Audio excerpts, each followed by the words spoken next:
Hi guys, kumusta? Magandang gabi sa inyong lahat. So katatapos ko lang mag-gym. Ayan, papawis, no? So guys, may tatlong bagay ako na share sa inyo. 3 tips na dapat mong kalimutan, no? Number 1, yung nakaraan mo, yung past. Kasi wala nang maitutulong sa yung nakaraan, lalo na yung mga pangit na nangyari sa nakaraan.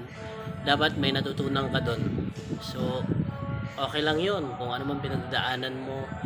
Huwag mo na masyadong balikan yung mga pangit na nangyari sa'yo. Yung balikan mo na lang yung mga gandang nangyari sa'yo. So yan, kalimutan mo yung nakaraan. Pangalawa, yung future. Huwag ka masyadong mag-focus sa future kasi di naman natin sure kung makakapunta tayo doon.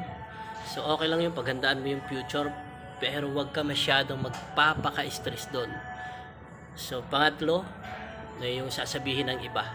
Huwag mo masyadong intindihin yung sasabihin ng iba kasi kapag nawalan ka ng pera o pambayad sa mga billings nyo, di ba? Sa mga bills. So, di ka naman bibigyan nila ng pera eh, no?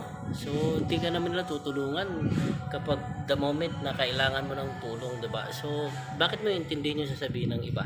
So, kung ano man ang ginagawa mo ngayon, trabahuin mo yan, magsipag ka, at dapat mag-focus ka sa sarili mo.